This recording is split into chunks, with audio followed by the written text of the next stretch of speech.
नमस्ते मित्रों, राधे राधे, जय श्री कृष्णा। मधुरम हिंदी उदयपुर में आप सभी मित्रों का स्वागत करता हूं। मित्रों, हम विजय भव सीरीज के साथ निरंतर आगे की तरफ बढ़ रहे हैं और हिंदी व्याकरण को अच्छे से समझने का प्रयास कर रहे हैं। और अभी हम प्रारंभिक चरण में हैं, परिचयात्मक भूमिका में हैं। वर्ण विचार की कक्षाएं हम निरंतर पढ़ते आ रहे हैं और इन्हीं कक्षाओं को हम आगे की तरफ बढ़ा रहे हैं। मित्रों, आज हमारी कक्षा 9वीं है, ठीक है, और इसी कक्षा को हम प्रारंभ करते हैं। तो वर्ण विचार में मित्रों, कल तक की क्लास में हमने बहुत कुछ देखा था, जिसमें वर्ण संयोजन को हमने देखा था मित्रों, है ना। और फिर हमने ये भी देखा था, संयुक्त व्यंजन के बारे में हमने पढ़ा था, द्वित्व व्यंजन के बारे में हमने पढ़ा था। आज हम मित्रों सीधे हम नासिक के ध्वनियों के बारे में हमने पढ़ा था विस्तार से। आज हम मित्रों इससे आगे की तरफ बढ़ते हैं और आज प्रयास करते हैं कि हम स्वरों के वर्गीकरण के आधार पर कुछ चर्चा कर लेते हैं। स्वरों का वर्गीकरण देखते हैं। तो जितने भी मित्र जुड़े हुए हैं, बस मुस्कुराहट के साथ बने रहिएगा क्लास के अंत तक और वर्ण विचार को और मजबूत कीजिएगा, पक्का कीजिएगा। मित्रों, आज का सुविचार है, क्षण क्षण का उपयोग करके विद्या और कण कण का उपयोग करके धन इकट्ठा करना चाहिए। इसलिए जब आप विद्या को इकट्ठा करेंगे तो धन का इकट्ठा होना जो है वो लाजमी है मित्रों। इसलिए अभी हमें पल पल क्षण क्षण इकट्ठा करना चाहिए, क्योंकि हम विद्यार्जन कर रहे हैं और प्रतियोगी परीक्षार्थी है। तो हमारा सबसे ज्यादा ध्यान किस पर होना चाहिए? समय पर। तो आइए हम समय का सदुपयोग करते हुए आज की कक्षा का प्रारंभ करते हैं मित्रों। और हम आज पढ़ने वाले हैं मित्रों स्वरों का वर्गीकरण। देखिएगा, हम वर्ण विचार पढ़ रहे थे, वर्ण विचार पढ़ रहे हैं मित्रों, वर्ण विचार। और वर्ण विचार में हम बात कर रहे हैं, आज जो हमें बात करनी है वो बात करनी है मित्रों स्वरों का वर्गीकरण। देखिएगा, स्वरों का वर्गीकरण। हम स्वरों का वर्गीकरण करते हैं। एक एक वर्गीकरण बहुत स्पष्ट रूप से आपको समझाने का मेरा पूरा प्रयास रहेगा। बस आप सबका ध्यान स्क्रीन की तरफ चाहूंगा और कुछ नहीं। देखिएगा, सबसे पहला वर्गीकरण का जो हमारा आधार है वो है जिह्वा के। देखिएगा, जिह्वा के व्यवहृत या उत्थापित जिह्वा के व्यवहृत भाग के आधार पर, जिह्वा के व्यवहृत भाग के आधार पर मित्रों, जब हम इस आधार पर बात करते हैं तो हम स्वरों को कितने भागों में बांटेंगे मित्रों? हम 3 भागों में यहां पर स्वरों को विभाजित करते हैं। ध्यान रखिएगा, सबसे पहले हम किसका वर्गीकरण समझ रहे हैं? स्वरों का वर्गीकरण समझ रहे हैं, है ना। और बहुत सरलता पूर्वक अच्छे से इस बात को समझाने का प्रयास करता हूं कि ये जो स्वरों का वर्गीकरण है, इसमें जिह्वा का भी एक महत्वपूर्ण स्थान रहता है। जब भी हम उच्चारण करते हैं मित्रों, तो यहां जिह्वा के व्यवहृत भाग के आधार पर हम बात करते हैं। तो जिह्वा के व्यवहृत भाग के आधार पर हम 3 भाग यहां पर करने वाले हैं और बिल्कुल ही आपको सरल तरीके से समझाने का प्रयास है। देखिए मित्रों, ये मुंह में जिह्वा है। कल मैंने आपको उच्चारण स्थल का भी एक चित्र बनाकर समझाया था कल की कक्षा में। ये हमारी जिह्वा है मित्रों, ठीक है। और इस जिह्वा के हम 3 भाग करते हैं। मतलब इस भाग को हम कहते हैं अग्रभाग, बीच वाले भाग को हम कहते हैं मध्य भाग, और जो भाग अंत में है उसको हम कहते हैं पश्च भाग। यानी जिह्वा के व्यवहृत भाग के आधार पर, यानी किसी स्वर के उच्चारण के समय जिह्वा का कौन सा भाग ज्यादा सक्रिय रहता है, इस आधार पर हम स्वरों को 3 भागों में विभाजित करते हैं। तो मित्रों, ये जो चित्र है इसी के अनुसार हम 3 भाग कर रहे हैं। तो जिस स्वर के उच्चारण में या जिन स्वरों के उच्चारण में अग्र भाग सक्रिय रहता है उनको हम अग्र स्वर कहते हैं मित्रों। जिन स्वरों के उच्चारण में मध्य भाग सक्रिय होता है उन स्वरों को हम मित्रों क्या कहते हैं? मध्य स्वर कहते हैं।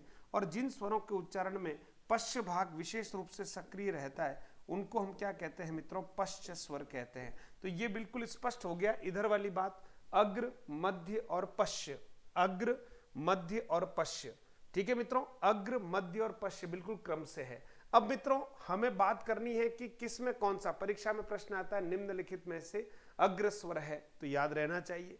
निम्नलिखित में से मध्य स्वर है या निम्नलिखित में से पश्च स्वर है, तो हमें हर हाल में ये बात याद आनी चाहिए कि हाँ, है ना, अग्र मध्य पश्च जो है वो क्या क्या स्थितियों को लेकर है।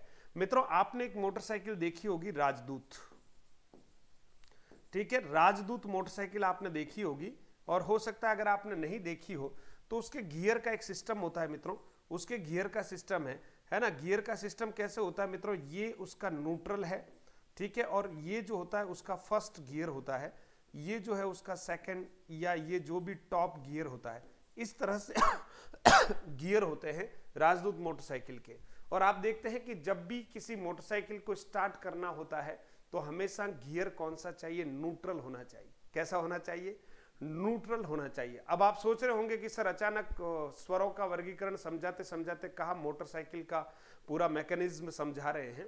मित्रों मैं इस मोटरसाइकिल के सहारे आपको स्वरों का वर्गीकरण समझाने का प्रयास कर रहा हूं। हमारे स्वर कहां से प्रारंभ होते हैं ये हमें अच्छे से पता है। क्या आपको पता नहीं है स्वर कहां से प्रारंभ होते हैं? बिल्कुल, स्वर तो अ से ही प्रारंभ होते हैं, ये वर्णमाला हमने क्लियर कर रखी है। तो हम ये कह रहे हैं कि हम यहां से स्वरों की मोटरसाइकिल को स्टार्ट करेंगे। सेकंड लास्ट गियर देखो जो न्यूट्रल होता है, ये फर्स्ट है, ये सेकंड लास्ट है। तो मित्रों यहां से हम क्या करेंगे, स्वरों की मोटरसाइकिल शुरू करेंगे।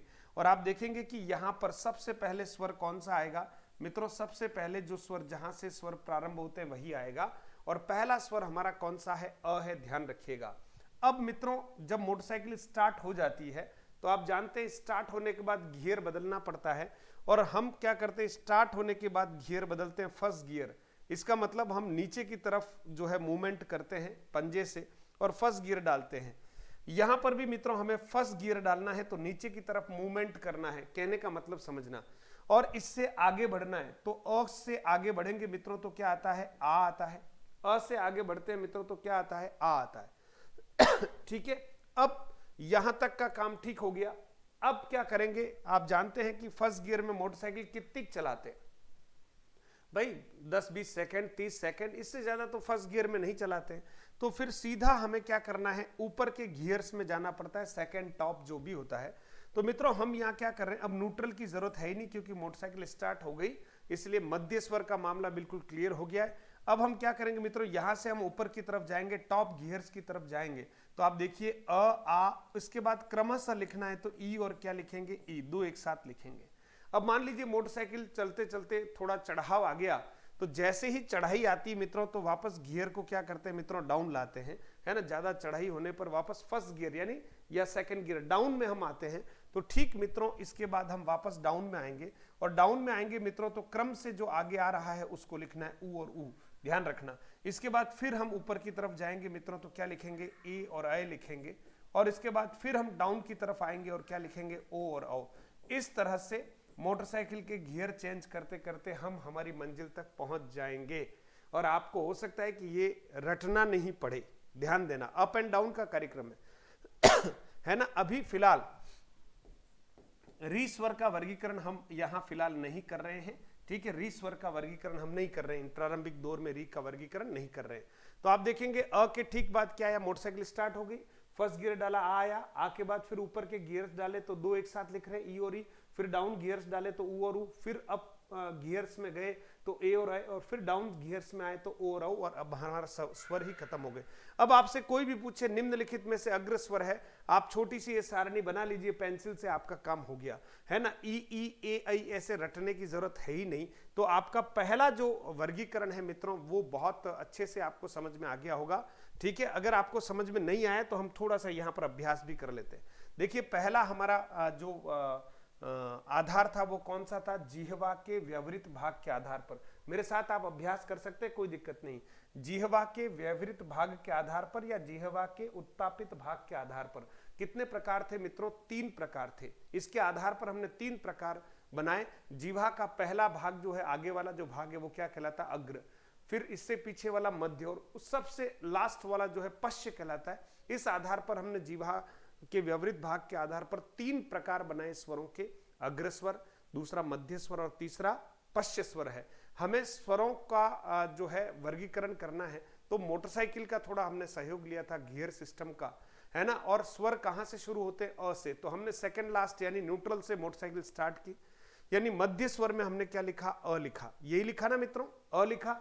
अ लिखने के बाद हम किधर की तरफ आए मित्रों, नीचे की तरफ आए, आ लिखा, आ लिखने के बाद हम सीधे ऊपर की तरफ गए अग्र स्वर में, क्योंकि इधर क्रम बिल्कुल सही लिखना है, अग्र मध्य मध्य और पश्च, क्योंकि इधर अगर आपने क्रम बदल दिया तो अपनी मोटरसाइकिल का सारा फंडा फेल। ठीक है, अब यहाँ ई और ई लिखा, फिर डाउन आएंगे ऊ और ऊ लिखा, फिर अब जाएंगे ए और ए लिखा, फिर डाउन आएंगे ओ और औ लिखा, हमारा काम हो गया। बस एक चीज याद रखनी है, मध्य स्वर अ होता है। क्या होता है? मध्य स्वर अ होता है। तो मित्रों मुझे भरोसा है कि आपको याद हो गया होगा। फिर हम दूसरे आधार पर चर्चा करते हैं। हमारा दूसरा आधार क्या है मित्रों? दूसरा आधार है स्वरों के वर्गीकरण का। दूसरा आधार है ओष्ठाकृति के आधार पर। ध्यान दीजिएगा, ओष्ठाकृति के आधार पर, ओष्ठाकृति के आधार पर, ओष्ठाकृति के आधार पर। मित्रों जब भी ओष्ठाकृति के आधार पर करते हैं तो हमें दो ही आधार बताए जाते हैं। कहीं कहीं तीन आधारों का, मतलब तीन प्रकारों का भी वर्गीकरण है। ओष्ठाकृति का जो आधार है उसके आधार पर मित्रों मुख्य रूप से दो भाग किए जाते हैं। एक होता है वर्तुल स्वर, वर्तुल स्वर होता है ना, और दूसरा होता है मित्रों अवर्तुल स्वर। दूसरा क्या है? अवर्तुल स्वर, अवर्तुल स्वर या प्रसृत स्वर कहा जाता है, प्रसृत स्वर, अवर्तुल स्वर या प्रसृत स्वर। यानी एक के उच्चारण में ओष्ठाकृति ठीक इस तरह से होती है और एक के उच्चारण में ओष्ठाकृति में कोई विशेष प्रकार का गोला बनता नहीं है, इसलिए यहाँ अवर्तुल या प्रसृत स्वर कहते हैं और यहाँ वर्तुल स्वर यानी ओष्ठाकृति के आधार पर वर्तुल स्वर या गोलाकार स्वर कह सकते हैं। ठीक है मित्रों, तो दो ही बड़े भाग किए गए हैं। तो आइए इसमें कौन कौन से आते हैं तो हम देखते हैं। पहला यहाँ पर जो है हम लिखेंगे, पहला लिखेंगे वर्तुल स्वर, वर्तुल स्वर, और दूसरा लिखेंगे मित्रों अवर्तुल स्वर। सीधी है अवर्तुल स्वर। कहीं कहीं पर अर्धवर्तुल स्वर की बात भी आती है, लेकिन मोटे तौर पर इसके दो ही भेद किए जाते हैं, वर्तुल स्वर और क्या किए जाएंगे, अवर्तुल स्वर। कहीं कहीं पर अर्धवर्तुल स्वर भी लिखते हैं, ये मैं कह रहा हूं, किसी जगह पर किताब में हो तो संभव है ना। मैंने भी इससे पहले वाली कक्षा में अर्धवर्तुल बताया तो वो भी ठीक है, लेकिन मोटे तौर पर अगर हम इसके भेद करें तो कितने होते हैं मित्रों? दो होते हैं, वर्तुल स्वर और अर्धवर्तुल स्वर, अवर्तुल स्वर। वर्तुल स्वर कौन से मित्रों? अब हम जिह्वा से हटकर किस पर ध्यान देंगे? ओष्ठ पर ध्यान देंगे। और जब हम ओष्ठ पर ध्यान देते हैं तो आप देखेंगे यहां पर क्या होगा? वर्तुल स्वर यानी ऊ। आप मेरी ओष्ठाकृति को देख सकते हैं, ऊ, ऊ, ओ, औ। तो आप मेरी ओष्ठाकृति को देखिएगा, ओष्ठ में एक प्रकार से गोल आकृति बन जाती है। इसलिए ओष्ठाकृति के आधार पर अभी जिन स्वरों का उच्चारण किया उनको वर्तुल स्वर कहते हैं। और ये वर्तुल स्वर कौन से होते हैं? ऊ और ऊ। सीधा याद रखना, ये तो प्रैक्टिकल है ना। और फिर क्या है? ओ और औ। ये चार जो स्वर है मित्रों, ये क्या कहलाएंगे मित्रों? वर्तुल स्वर कहलाएंगे। बाकी समस्त स्वर जो हैं वो क्या है? अवर्तुल स्वर है। तो क्या क्या होंगे? अ होगा, आ होगा, ई होगा, ई होगा, ठीक है, ए होगा और अय होगा। मित्रों री का वर्गीकरण हम अभी नहीं कर रहे हैं, बार बार आपको कह रहा हूं, री का वर्गीकरण इनमें नहीं आता है।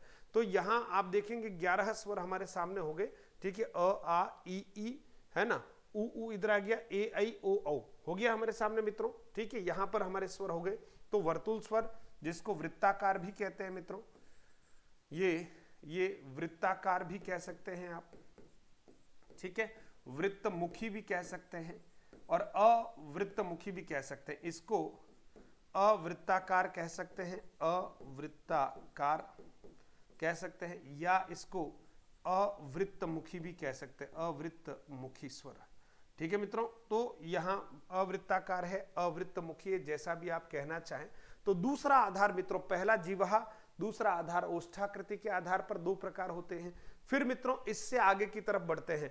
ये तो आपको याद हो ही गया होगा, ऊ, ओ, औ। उच्चारण के आधार पर बहुत अच्छे से पता चलता है कि इसमें ओष्ठ जो है वो गोल हो जाते हैं, इसलिए इनको वर्तुल स्वर कहते हैं। और बाकी के स्वरों में थोड़े कम गोल होते हैं, फ्लैट रहते हैं, आपस में खींचे जाते हैं। ई तो ऐसा लगता है जो ओष्ठ जो थे वो भी और खींचा जाते हैं, है ना। तो प्रसृत स्वर इसीलिए इनको कहते हैं कि और विस्तार हो जाता है ओष्ठों का। ठीक है, तो ये 6 हैं और ये क्या है? 4 है। यहां तक का वर्गीकरण क्लियर मित्रों? चलिए आगे बढ़ते हैं। तीसरा हमारा आधार है, ध्यान रखना, तीसरा आधार है मुखाकृति के आधार पर। मित्रों मुखाकृति के आधार पर, किसके आधार पर मित्रों? मुखाकृति के आधार पर। मुखाकृति के आधार पर। मुखाकृति के आधार पर जब बात करते हैं मित्रों, तो स्वरों का जो वर्गीकरण करते हैं उसके 4 प्रकार होते हैं। पहला कौन सा मित्रों, तो आप देखिएगा संवृत स्वर होता है, संवृत स्वर, ठीक है। दूसरा होता है मित्रों अर्ध संवृत स्वर, अर्ध संवृत स्वर, अर्ध संवृत स्वर मित्रों। तीसरा यहां पर होता है विवृत स्वर, विवृत स्वर। और चौथा यहां पर वर्गीकरण रहेगा वो होता है मित्रों अर्ध विवृत स्वर, अर्ध विवृत स्वर। मित्रों यहां पर आप देखेंगे कि संवृत का शाब्दिक अर्थ क्या होता है, संवृत का शाब्दिक अर्थ होता है बंद, ध्यान रखना है ना। विवृत का शाब्दिक अर्थ होता है खुला। मुख मार्ग का मतलब, मुखाकृति का मतलब होता है पूरा जो ये हमारा मुख मार्ग है, ओष्ठ से लेकर यहाँ तक जो मुख मार्ग है उसको हम मुखाकृति कहते हैं, है ना। यानी ऐसा माना जाता है कि कुछ स्वरों का जब उच्चारण करते हैं तो मुख मार्ग बंद सा हो जाता है, तो उन्हें हम संवृत स्वर कहते हैं। कुछ स्वर ऐसे हैं जिनके उच्चारण में मुख मार्ग आधा बंद हो जाता है ना, तो उनको हम क्या कहते हैं, अर्ध संवृत कहते हैं। और कुछ ऐसे स्वर हैं जिनके उच्चारण में मुख मार्ग पूरा खुलता है, उन्हें विवृत स्वर कहते हैं। और कुछ जो है स्वर ऐसे हैं जिनके उच्चारण में मुख मार्ग जो है वो क्या होता है, आधे से ज्यादा खुलता है। ध्यान रखना 4 पोजीशन हो गई। एक में क्या है मित्रों, मुख मार्ग बंद हो जाता है, ठीक है। दूसरे में मुख मार्ग है, मान लीजिए ये, तो इसमें क्या होता है, आधा बंद होता है और आधा क्या हो जाएगा, खुल जाएगा मुख मार्ग। तीसरे में क्या होता है मित्रों कि मुख मार्ग पूरा ही खुला रहता है, ये पूरा ही खुला है। चौथे में मित्रों क्या है, चौथे में जो स्थिति बनती है वो ये है कि आधा तो ये होता है, ठीक है, लेकिन ये जो है इससे थोड़ा और अधिक खुलता है, यानी आधे से अधिक खुलता है और इतना सा ही मुख मार्ग बंद रहता है। तो इस पोजीशन को हमने कह दिया अर्ध विवृत कह दिया मित्रों। क्या कह दिया, अर्ध विवृत का शाब्दिक अर्थ तो आधा खुला होता है, लेकिन एग्जैक्ट आधा नहीं है मित्रों, आधा से थोड़ा ज्यादा खुला हुआ रहता है, इसलिए इसको अर्ध विवृत कहते हैं। अर्ध संवृत का मतलब आधा बंद, इसमें लगभग आधा ही बंद होता है, आधा खुला होता है, ठीक है। और संवृत में जो है मुख मार्ग बंद सा हो जाता है, और विवृत में जो है बिल्कुल खुला हुआ रहता है, मुंह पूरा खुलता है। मित्रों अब फिर मोटरसाइकिल का उपयोग करेंगे, 4 गियर परफेक्ट है, तो सेकंड लास्ट गियर से हम मोटरसाइकिल को स्टार्ट करेंगे। और जैसे ही मोटरसाइकिल को स्टार्ट करते हैं मित्रों, पहला जो वर्ण है वो कौन सा आता है, वैसे अ आता है, लेकिन पूरी वर्णमाला में एक ही स्वर ऐसा है जिसको पूरा मुंह फाड़कर यानी मुंह खोलकर बोल सकते हैं, और वो कौन सा है, आ। आप देखेंगे मैंने पूरा मुंह खोलकर अभी बोला है आ, लेकिन अगर इतना ही मुंह खोलकर मुझे अ बोलना पड़े तो शायद इतना मुंह नहीं खोल सकता मित्रों, क्योंकि आ विवृत स्वर है और अ अर्ध विवृत स्वर है, इसलिए इतना मुंह नहीं खोल सकते जितना कि आ में। आ में जिसकी जितनी इच्छा हो उतना मुंह खोलकर बोल सकता है। इसका मतलब यह हुआ कि विवृत स्वर केवल एक ही है और वो कौन सा है, आ। इसलिए हम स्वरों की मोटरसाइकिल को स्टार्ट करते हैं कहां से, आ से, ठीक है। फिर मित्रों हम फर्स्ट गियर डालते हैं, ये लो फर्स्ट गियर। तो आप सोचिए जो स्वर बच गया उसको यहां पर लिखेंगे, ठीक है। तो स्वर कौन सा बच गया, अ। अ जो है वो अर्ध विवृत स्वर है। आ एकमात्र ऐसा स्वर है जिसको पूरा मुंह खोल करके बोल सकते हैं, वो है आ। तो हमने आ लिख लिया। फिर मित्रों सीधा ही हम ऊपर की तरफ जाते हैं, तो यहां पर मित्रों ई उ और ऊ 4 एक साथ लिखते हैं। कभी कभी आप देखना मित्रों, जब 2-3 मंजिला घर हो, है ना, और गृहिणियां जब काम करती है, तो आप सोचिए छत पर जब जाना हो तो 2-4 काम इकट्ठे नहीं हो जाते, तब तक वो छत पर नहीं जाती, क्योंकि बार बार कौन छत पर जाएगा, नीचे आएगा। इसलिए मित्रों यहां से जब हम ऊपर की तरफ जाएंगे तो 4 एक साथ आएंगे, ये बात समझना ध्यान से। ई उ ये एक साथ है मित्रों, और एक साथ यहां पर आने वाले हैं, ठीक है मित्रों। तो आप देख सकते हैं कि ये एक साथ हैं, तो चारों एक साथ आ गए, ई उ और उ, ये चारों एक साथ आ गए। अब मित्रों बात करते हैं कि ये 4 हो गए, इसके बाद हमें क्या करना है। अभी भी री स्वर का वर्गीकरण इसमें नहीं आ रहा है, तो ई उ, फिर री हम यहां नहीं लिख रहे हैं, तो फिर क्या बचता है मित्रों, ए बचता है।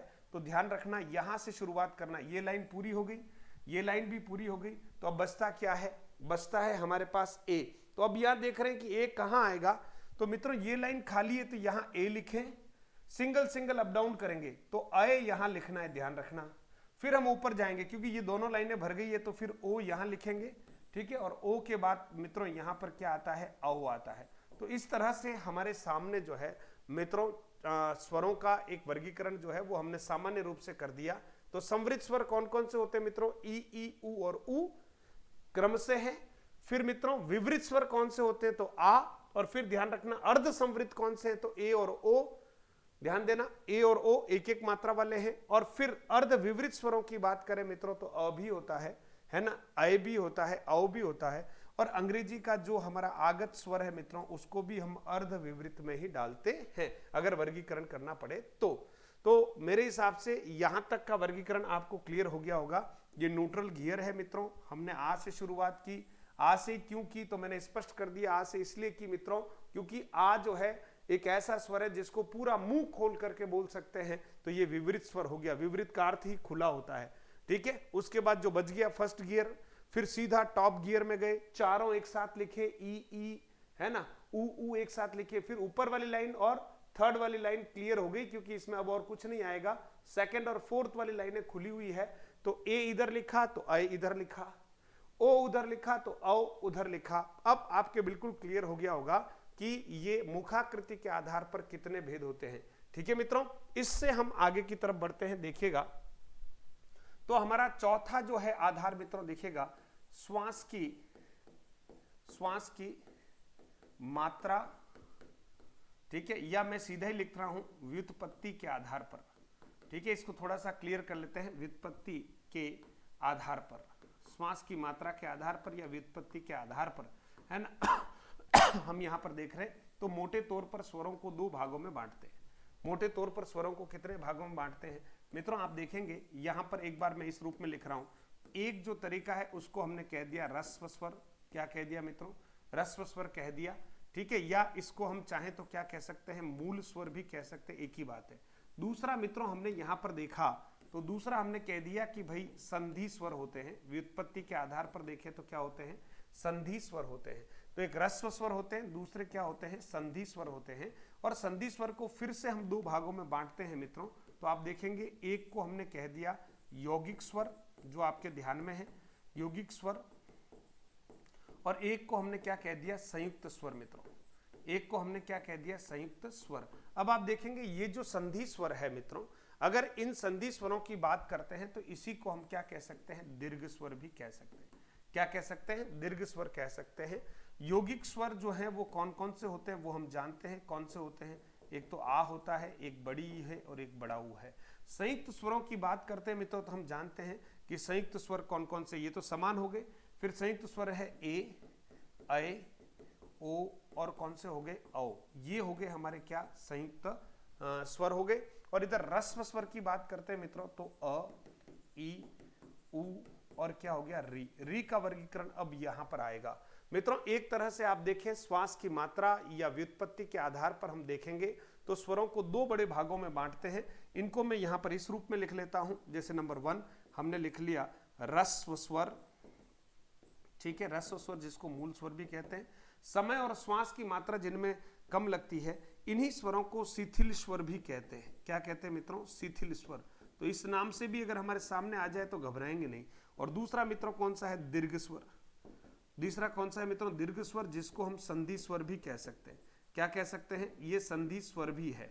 अब आप देखिए ये कौन कौन से हैं, तो अभी हमने देख ही लिया अ, ई, उ और कौन से हैं? री। चार को छोड़कर बाकी जो 7 हैं उन सबको हम दीर्घ स्वर कह सकते हैं या संधि स्वर कह सकते हैं। तो यहां पर आप देखिएगा आ, बड़ी, बड़ाऊ, ए, अय, ठीक है, ओ। मित्रों समझ में आ रहा हो तो क्लास को लाइक जरूर कर दीजिएगा। हाँ, और शेयर भी बनता है मित्रों, कहने की आवश्यकता नहीं है ना। कोई मित्र मेरे को ये कह रहा था कि सर जैसे ही आपकी क्लास देखते हैं भिड़ते ही उसमें 2 ऐड आ जाते हैं। मित्रों अब ये YouTube का हिसाब किताब है।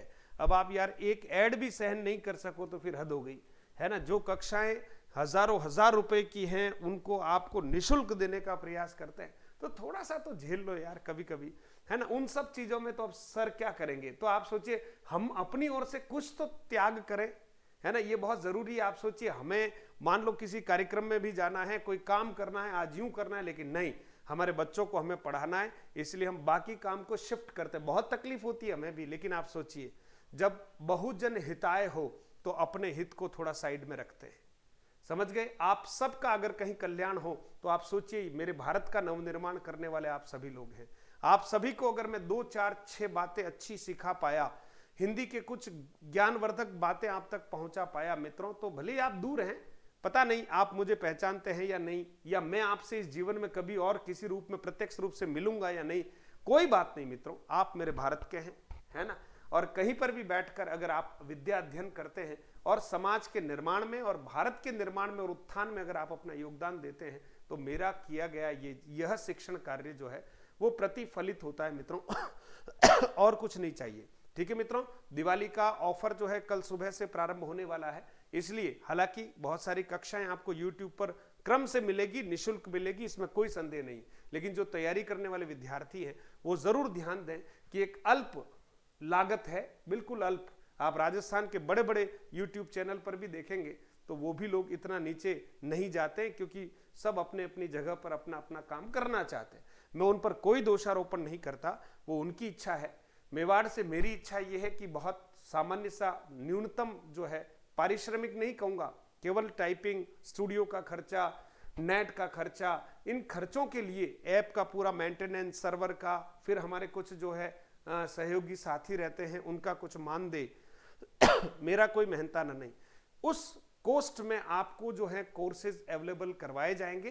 तो आपको अगर अच्छा लगता है कि यार मेरे को LDC यानी CET का कोर्स लेना है तो आप ले लीजिएगा, है ना। कल प्रातः काल से ये ऑफर शुरू हो जाएंगे और आपको एक अलग वीडियो से भी आपको हम जो है सूचित करेंगे, इसलिए कोई दिक्कत नहीं है। जिनको लेना है मधुरम हिंदी ऐप को उनको सबसे पहले डाउनलोड करना है और उसके बाद जो है कोर्सेज देखने हैं। जो कोर्सेज आपको ठीक लगता हो, रीट 3rd ग्रेड का, लेवल 1 या लेवल 2 का, 2nd ग्रेड बहुत महत्वपूर्ण कोर्स है, परीक्षा आपके सामने है, और 1st ग्रेड का भी संस्कृत शिक्षा विभाग के निमित्त अगर कोई हिंदी का कोर्स अभी लेता है तो उसके लिए भी उपयोगी है।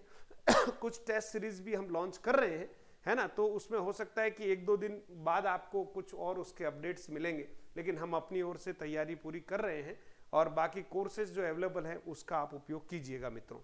देखिए मित्रों, यहां तक मेरे हिसाब से बिल्कुल क्लियर हो गया। अब इससे आगे की तरफ बढ़ते हैं मित्रों। तो यहां तक तो एक बार आपका कंप्लीट हो ही गया, श्वास की मात्रा के आधार पर, और ये हो गया, ठीक है। हाँ, तो यहां पर आप देखिए मित्रों कि जो हमारे यहां एक अलग आधार और देख लेते हैं, ठीक है। 5वां आधार है जीवा पेशियों में तनाव के आधार पर। हालांकि इसकी चर्चा कर ली, जीवा पेशियों में तनाव के आधार पर, पेशियों में तनाव के आधार पर, जीवा पेशियों में तनाव के आधार पर, पेशियों में तनाव के आधार पर मित्रों, जब जीवा पेशियों में तनाव के आधार पर बात करते हैं तो 2 भेद हम यहां पर करते हैं। पहला भेद कौन सा है वो मैं आप तक पहुंचा रहा हूं। पहला भेद है मित्रों वही शिथिल स्वर है। तो जो रस्व है वही शिथिल है, ये ध्यान रखना। इसीलिए मैंने वहीं पर लिख लिया था, लेकिन फिर भी आपकी जानकारी के लिए यहां पर लिख लेता हूं, है ना, कठोर स्वर।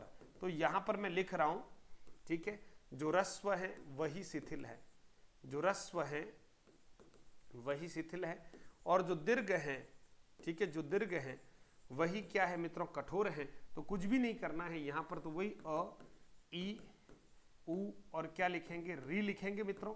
और यहां पर क्या करेंगे, यहां पर आ लिखेंगे, यहां पर बड़ी लिखेंगे, फिर बड़ा ऊ लिखेंगे, और फिर ए लिखेंगे, फिर ए, ओ, और क्या लिखेंगे, औ। बहुत ही सरल तरीके से आप तक ये बात पहुंचाने का मेरा प्रयास है। फिर मित्रों उच्चारण स्थान के आधार पर भी एक प्रकार कर सकते हैं।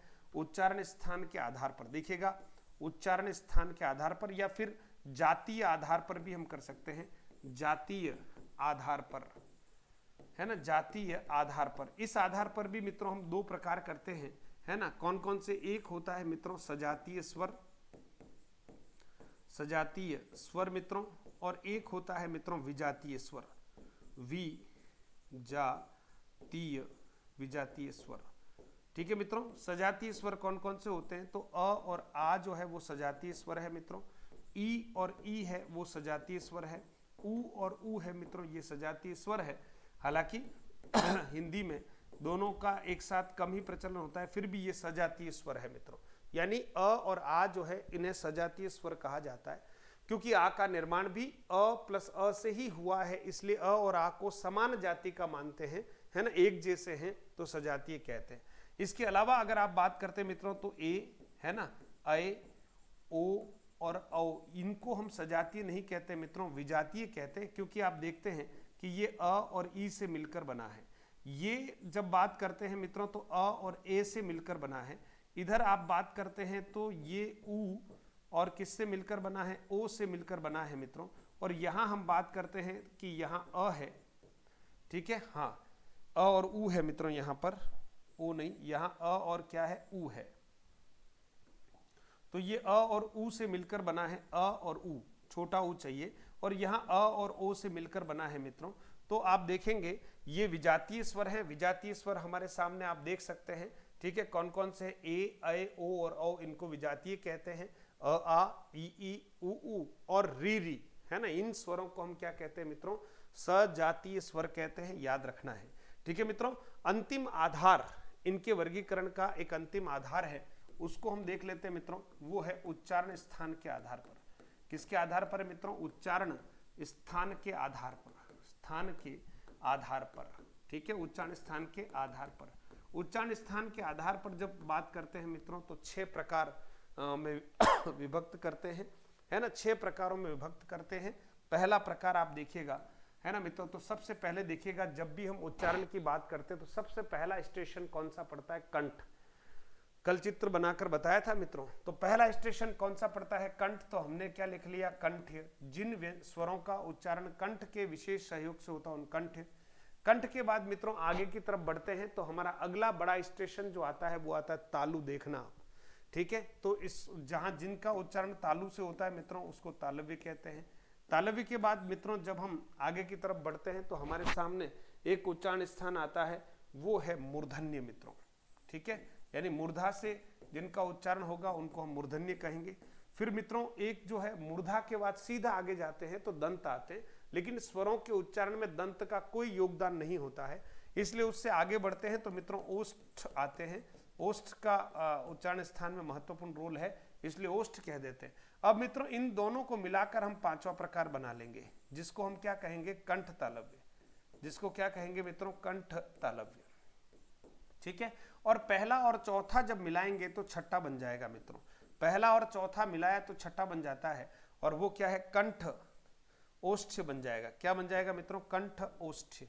अब आप देखिए मित्रों ये 6 प्रकार हैं, और इधर के ये जो प्रकार हैं बिल्कुल क्रम से होने चाहिए। पहला कंठ, दूसरा तालु, तीसरा मूर्धा, चौथा ओष्ठ, ये तो क्रम हो गया। फिर मित्रों अपन ने क्या किया, कंठ और तालु को मिलाकर 5वां बना दिया कंठ तालव्य, कंठ और ओष्ठ्य को मिलाकर छठा बना दिया कंठ ओष्ठ्य। बस अब हमारा काम हो गया, कंठ ओष्ठ्य, ठीक है मित्रों, अब हमारा काम हो गया है। अब आप देखिएगा कंठ ओष्ठ्य जो है हमारे सामने, है ना, तो अब हमारा काम हो गया है। अब सबसे पहले स्वर कहां से प्रारंभ होते हैं, तो आप देखिए अ से प्रारंभ होते हैं, तो हमने अ लिखा और आ लिखा।